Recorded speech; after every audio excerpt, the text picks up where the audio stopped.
Hi friends, welcome to my channel. Indian navy నుండి మనకి ఐఎన్సిఈటీ notification అయితే మనకి రావడం జరిగింది. ఐఎన్సిఈటీ 012025. సో ఈ వీడియోలో మనం ఇంపార్టెంట్ ఇన్స్ట్రక్షన్స్ అలాగే ఇంపార్టెంట్ అప్డేట్స్ ఒకసారి ఈ వీడియోలో అయితే చూద్దాం. ముందుగా మనం చూసుకుంటే ఎంప్లాయ్మెంట్ న్యూస్ మనకి 5 to 11 July 25. ఈ నోటిఫికేషన్ మనకి 5 జూలైకి మనకి అఫీషియల్గా అయితే రాబోతుంది.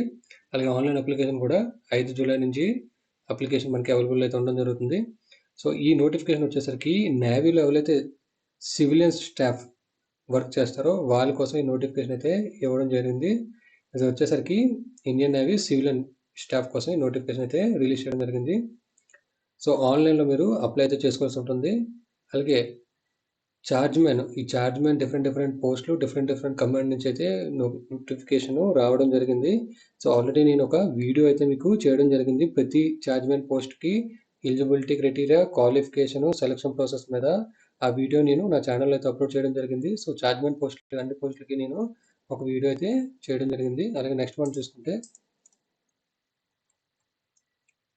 సో ఇదంతా మనకి చార్జ్ మ్యాన్ వేకెన్సీస్. ఇవన్నీ వేకెన్సీస్ కోసం నేను ఒక వీడియో అయితే సపరేట్గా చేయడం జరిగింది. అలాగే నెక్స్ట్ మనం చూసుకుంటే అసిస్టెంట్ ఆర్టిస్ట్ రీటచర్ నుంచి మనకి చూసుకుంటే fire man, store superintendent, store keeper, ఇవన్నీ పోస్టుల మీద మరొక వీడియో అయితే చేయడం జరిగింది. ఆ వీడియో అయితే మీరు చూడగలరు. అందులో కూడా నేను ఈచ్ అండ్ ఎవ్రీ పాయింట్ మీకు ఇక్కడ కవర్ చేయడం జరిగింది. అలాగే ట్రేడ్స్ మెన్ మీరు ఎవరైతే 10th ప్లస్ ఐటీఐ చేశారో వాళ్ళ కోసం కూడా నేను ఒక వీడియో అయితే చేయడం జరిగింది, పర్టికులర్గా ఈ టీఎంఎం పోస్టుల కోసం. సో ఎవరైనా ఇంట్రెస్టెడ్ క్యాండిడేట్స్ ఉంటే వాళ్ళు కూడా మీరు వీడియో అయితే చూడగలరు. నా ఛానల్ లిస్ట్లో అయితే మీకు ప్రివ్యూ అయితే అవ్వడం జరుగుతుంది.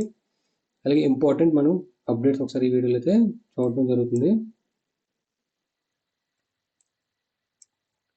సో ముందుగా మనం ఏజ్ లిమిట్, నేను వీడియోలోని each and everything age limit కూడా నేను అప్లోడ్ అయితే చేయడం జరిగింది, అప్డేట్ చేసి. సో ఏజ్ లిమిట్ కూడా వాళ్ళు ఇక్కడ ప్రొవైడ్ చేయడం జరిగింది. నేను ప్రతి క్వాలిఫికేషన్ ప్రతి పోస్ట్ కూడా నేను ఇక్కడ ఏజ్ లిమిట్ అయితే ఇవ్వడం జరిగింది. మీరు ఆ వీడియోస్ అయితే ఒకసారి చెక్ చేసుకోగలరు. అలాగే క్వాలిఫికేషన్ కూడా నేను ఎక్స్ప్లెయిన్ చేయడం జరిగింది. ప్రతి పోస్ట్కి ఏ క్వాలిఫికేషన్, ఏ ఎక్స్పీరియన్స్ కావాలనేది కూడా నేను నా ఛానల్లో అయితే ఎక్స్ప్లెయిన్ చేయడం జరిగింది. అలాగే నెక్స్ట్ మనం చూసుకుంటే మెయిన్ ఇంపార్టెంట్ పాయింట్స్ అయితే ఒకసారి ఈ వీడియోలో అయితే చూద్దాం. రిలాక్సేషన్. సో మీ అందరికీ తెలిసిందే రిలాక్సేషన్ కొన్ని పోస్టులకి 18 to 25 ఇవ్వడం జరిగింది జనరల్ కేటగిరీస్కి. అలాగే కొన్ని పోస్టులకి 18 to 27 ఇవ్వడం జరిగింది. కొన్ని చూసుకుంటే 18 to 30 కూడా ఇవ్వడం జరిగింది. సో ఏదైతే మనకి లాస్ట్ 25, 27, 30 ఉందో దానికి ఓబీసీ వాళ్ళు ప్లస్ 3 years రిలాక్సేషన్ పొందగలరు. అలాగే ఎస్సీ ఎస్టీ వాళ్ళు 5 years రిలాక్సేషన్ అయితే పొందగలరు. అలాగే నెక్స్ట్ మనం ఇక్కడ చూసుకుంటే ఎగ్జామినేషన్ ఫీజు. ఒక నిమిషం జూమ్ చేస్తున్నాను. సో ఇక్కడ మీరు చూసుకోవచ్చు examination fee SC ST physically handicapped ex service man candidates అలాగే ఉమెన్ క్యాండిడేట్స్కి ఎటువంటి ఫీజు లేదు. సో ఫీజు మనకు వచ్చేసరికి ఓబీసీ జనరల్ ఈడబ్ల్యూఎస్ క్యాండిడేట్స్కి 295 రూపీస్ మీరు ఆన్లైన్లో అయితే ఫీజు అయితే పే చేయాల్సి ఉంటుంది అప్లికేషన్ ఓపెన్ అయిన తర్వాత. సో ఎవరైతే ఫీజు పే చేస్తారో వాళ్ళకి మాత్రమే అడ్మిట్ కార్డు ఇష్యూ అయితే అవ్వడం జరుగుతుంది. అదే ఇక్కడ వాళ్ళు ఇక్కడ మెన్షన్ అయితే చేయడం జరిగింది. నెక్స్ట్ ఒకసారి మీరు ఫీజు పే చేసిన తర్వాత రీఫండ్ అయితే మీకు అవ్వదు. సో అప్లై చేసే ముందే మీరు each and everything eligibility criteria, experience అన్నీ చూసుకొని అప్లై చేయగలరు. నెక్స్ట్ ఎగ్జామినేషన్ సిటీస్ కోసం కూడా మనం ఇక్కడ చూసుకుంటే వీళ్ళు list of examination cities of different states will be made available in the online application. మీరు ఆన్లైన్లో అప్లై చేస్తున్నప్పుడు మీకు ఒక లిస్ట్ అయితే రావడం జరుగుతుంది. మీరు ప్రిఫరెన్స్ కూడా వీళ్ళైతే వాళ్ళు అడగడం జరుగుతుంది exam cities state wise. So మీరు ప్రిఫరెన్స్ అయితే ఎనీ 3 చూసుకోవచ్చు. The candidate are to select any 3 choice of city from the list. So ఏదైతే ఆన్లైన్ అప్లికేషన్లో మీకు ఎగ్జామ్ సెంటర్ లిస్ట్ అయితే ఓపెన్ అవుతుందో అందులో మీరు మినిమం 3 సెంటర్స్ చాయిస్ అయితే చేసుకోవాల్సి ఉంటుంది. సో నెక్స్ట్ మనం చూసుకుంటే అప్లికేషన్ ఫర్ మల్టిపుల్ పోస్ట్. ఎవరైతే 2, 3 లేదా 5, 6 పోస్టులకు అప్లై చేసుకుందాం అనుకుంటున్నారో వాళ్ళకి ఇది నేను ఇక్కడ హైలైట్ చేయడం జరిగింది. ఇంపార్టెంట్ పాయింట్స్ చూడండి. Candidate applying for more than 1 post should submit their application complete in all respects separately. So ఎవరైతే ఒక పోస్ట్ కన్నా ఎక్కువ అప్లై చేస్తున్నారో సో సపరేట్గా మీరు ఫీజు కూడా పే చేయాల్సి ఉంటుంది, సపరేట్గా అప్లై అయితే చేయాల్సి ఉంటుంది. అండ్ నెక్స్ట్ పాయింట్ చూద్దాం. Candidates who intend to apply for more than 1 post should be aware that centre for each examination may be different and examination may be on the same day or same day. So ఇక్కడ ఏం చెప్తున్నారంటే ఏదైతే మీరు ఒక post కాకుండా 2వ post 3 పోస్టులు apply చేశారో మేబీ మీ ఏదైతే 3 పోస్టులకు అప్లై చేస్తారో ఫర్ ఎగ్జాంపుల్, సో 3 పోస్టులకి ఒకే రోజు ఒకే షిఫ్ట్లో ఎగ్జామ్ ఉండొచ్చు. సో మీరు ఒకసారి అది కూడా ఒకసారి మైండ్లో పెట్టుకొని అప్లై అయితే చేయగలరు. సో ఒకే రోజు ఒకే షిఫ్ట్ ఉంటే మీరు ఏదో ఒకే ఎగ్జామ్ మాత్రం మీరు అటెండ్ అయితే అవ్వగలరు. So next, if examinations are in 2 different shifts on the same day, it will be the candidate responsibility to reach the allotted time. So ఇక్కడ ఇంకో పాయింట్ ఏంటి ఇవ్వడం జరిగిందంటే, ఫర్ ఎగ్జాంపుల్ మీరు 2 పోస్టులకు అప్లై చేశారు. సో ఒక పోస్ట్ వచ్చేసరికి మీకు మార్నింగ్ షిఫ్ట్ వచ్చింది, వచ్చేసరికి సెకండ్ షిఫ్ట్ ఆఫ్టర్నూన్ షిఫ్ట్ అయితే రావడం జరిగింది. సో ఇది మీ రెస్పాన్సిబిలిటీ. 2 వీటికి మీరు అటెండ్ అవ్వాలంటే మీరు ఆ టైము, క్యాలిక్యులేషను, సెంటర్ అవన్నీ చెక్ చేసుకొని మీరు రీచ్ అవ్వే రెస్పాన్సిబిలిటీ మీ చేతిలోనే ఉంది. Next, she will be able to appear in the examination of one post as per his choice.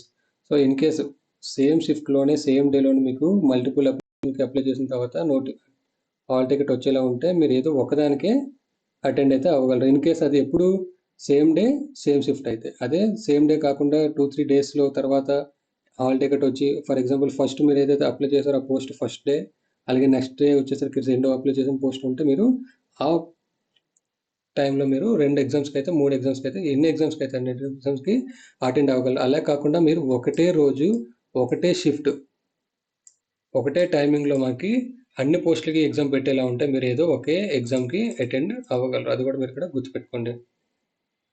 అలాగే ఏదైతే మీరు మల్టిపుల్ పోస్టులకు అప్లై చేయాలనుకుంటే మీరు సపరేట్గా ఫీజు అయితే మీరు పే చేయాల్సి ఉంటుంది ప్రతి ఒక్క పోస్ట్కి. ఈ ఫీజు ఎవరికైతే ఎలిజిబిలిటీ అప్లికబుల్ ఉందో వాళ్ళైతే పే చేయగలరు. నెక్స్ట్ మనం చూసుకోవచ్చు mode of selection. Mode of selection మనం చూసుకుంటే ఇండియన్ నేవీ ఎటువంటి స్క్రీనింగ్ మీరు అప్లై చేసి ఫీజు పే చేసిన తర్వాత మీకు అందరికీ హాల్ టికెట్స్ అయితే 100% వస్తాయి. ఓకే, ఇక్కడ మనం చూసుకుంటే Indian navy will not carry out detail scrutiny. So Indian navy ఎటువంటి స్క్రూటినిటీ అయితే మనకి చేయదు. So all application received on online to allow candidate to appear for CBT. So ఏదైతే ఆన్లైన్ అప్లై చేస్తారో అందరికీ మీకు సిబిటి ఎగ్జామ్కి హాల్ టికెట్ అయితే రావడం జరుగుతుంది. సో స్కీమ్ ఆఫ్ ఎగ్జామినేషన్ మీరు ఇక్కడ చూసుకోవచ్చు. స్కీమ్ ఆఫ్ ఎగ్జామినేషన్ మనం చూసుకుంటే ఆన్లైన్ ఎగ్జామ్ ఉంటుంది. క్వశ్చన్ పేపర్ మీకు ఇంగ్లీష్ అలాగే హిందీలో ఉండడం జరుగుతుంది.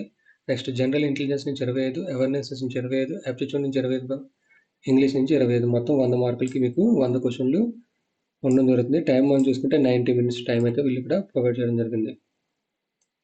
సో ఇంపార్టెంట్ టాపిక్స్ మాత్రమే నేను ఇక్కడ డిస్కస్ చేయడం జరుగుతుంది. సో నెక్స్ట్ మనం చూసుకుంటే సిలబస్ ఆఫ్ ఎగ్జామినేషన్. సిలబస్ మనం చూసుకుంటే ఇక్కడ స్టాఫ్ నర్సు, చార్జ్మెన్ ఏవైతే చార్జ్మెన్ పడిందో సో వాటన్నిటికీ మనకి జనరల్ ఇంటెలిజెన్స్ నుంచి టాపిక్స్ అయితే ఇవ్వడం జరిగింది. అలాగే జనరల్ అనాలిసిస్ నుంచి టాపిక్స్ ప్రొవైడ్ చేయడం జరిగింది. క్వాంటిటేటివ్ యాప్టిట్యూడ్ నుంచి కూడా వీళ్ళు టాపిక్స్ ప్రొవైడ్ చేయడం జరిగింది, ఇంగ్లీష్ లాంగ్వేజ్ నుంచి. అలాగే ఏదైతే fire engine driver, firemen, store keeper ఉందో దానికి కూడా వీళ్ళు ఇక్కడ సేమ్ సిలబస్ అయితే వాళ్ళు టాపిక్ వైజ్ ఇవ్వడం జరిగింది. సో నెక్స్ట్ మనం చూసుకుంటే సివిలియన్ మోటార్ డ్రైవర్ ఎంటీఎస్ సంబంధించిన పోస్టులో కూడా వాళ్ళు సపరేట్గా క్వాలిఫికేషన్ టాపిక్ వైజ్ సిలబస్ వాళ్ళు ఇక్కడ ప్రొవైడ్ చేయడం జరిగింది. సో నెక్స్ట్ మనం ఇంకొక ఇంపార్టెంట్ చూసుకుంటే resolution of tie. In case tie అయితే సో వాళ్ళు ఏ విధంగా మెరిట్ లిస్ట్ అయితే ప్రిపేర్ చేస్తారో చూద్దాం. సో ఇన్ కేసు టై అయ్యేలా ఉంటే మీ డేట్ ఆఫ్ బర్త్ అయితే కన్సిడర్ చేయడం జరుగుతుంది. సో డేట్ ఆఫ్ బర్త్ తర్వాత మీకు ఆల్ఫాబెటికల్ ఆర్డర్లో మీ నేమ్, ఫస్ట్ నేమ్ అయితే కన్సిడర్ చేయడం జరుగుతుంది. ఇది ఎప్పుడు మనకి ఇన్ కేస్ టై అయితే. సో మెయిన్ పాయింట్స్ మాత్రమే నేను ఇక్కడ ఎక్స్ప్లెయిన్ అయితే చేయడం జరుగుతుంది. సో నెక్స్ట్ మనం ఇక్కడ చూసుకుంటే ఫైర్ ఇంజిన్ డ్రైవర్ అలాగే ఫైర్ మ్యాన్ చూసుకుంటే ఫిజికల్ స్టాండర్డ్ ఎండ్యూరెన్స్ టెస్ట్ కూడా మీకు రిటర్న్ తర్వాత ఉండడం జరుగుతుంది. అది ఒకటి మీరు గుర్తుపెట్టుకోగలరు. అలాగే ఎవరైతే సివిలియన్ మోటార్ డ్రైవర్ ఆర్డినరీ గ్రేడ్కి అప్లై చేస్తారో వాళ్ళకి స్కిల్ టెస్ట్ అయితే ఉండడం జరుగుతుంది. అలాగే నెక్స్ట్ మనం చూసుకుంటే బండారీ చూసుకుంటే మీకు స్విమ్మింగ్ టెస్ట్ అయితే వాళ్ళు కండక్ట్ చేయడం జరుగుతుంది ఈ పోస్ట్కి. నెక్స్ట్ మనం చూసుకుంటే ఎంటీఎస్ వార్డ్ సాయికు, డ్రెస్సరు, ధోబీ, మాలి, బార్బర్కి మీకు ప్రొఫిషియన్సీ టెస్ట్ అనేది వాళ్ళు ఒకటి కండక్ట్ చేయడం జరుగుతుంది ఆఫ్టర్ రిటర్న్ ఎగ్జామినేషన్. ఇక్కడ మనం చూసుకుంటే ది స్కిల్ ప్రొఫిషియన్సీ టెస్ట్ వచ్చేసరికి మీకు క్వాలిఫైయింగ్ నేచర్ మాత్రమే. మెయిన్ లిస్ట్ వచ్చేసరికి మీకు రిటర్న్లో ఎవరికైతే హైయెస్ట్ మార్క్స్ వచ్చాయో దాని మీద మీకు డిపెండ్ అయ్యి మెరిట్ లిస్ట్ అయితే రావడం జరుగుతుంది.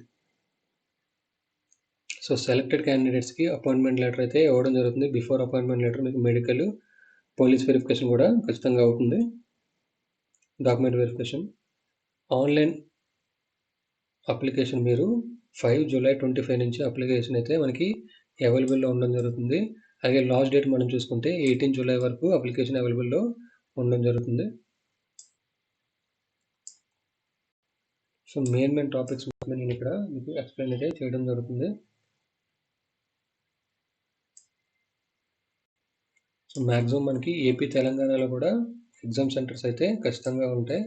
సో ఇంట్రెస్టెడ్ క్యాండిడేట్స్ ఎవరైనా ఉంటే మీరు అప్లై అయితే చేసుకోగలరు. అలాగే ఏవైనా మీకు డౌట్స్ ఉంటాయి నోటిఫికేషన్ మీద కింద కామెంట్ సెక్షన్‌లో కామెంట్ చేస్తే నేను మీకు రిప్లై అయితే ఇవ్వడం జరుగుతుంది. సో, ఈ వీడియో గనుక మీకు నచ్చినట్టయితే లైక్ చేసి షేర్ చేయండి. నా ఛానల్ ఎవరైనా సబ్స్క్రైబ్ చేసుకోకపోతే సబ్స్క్రైబ్ చేసుకోండి.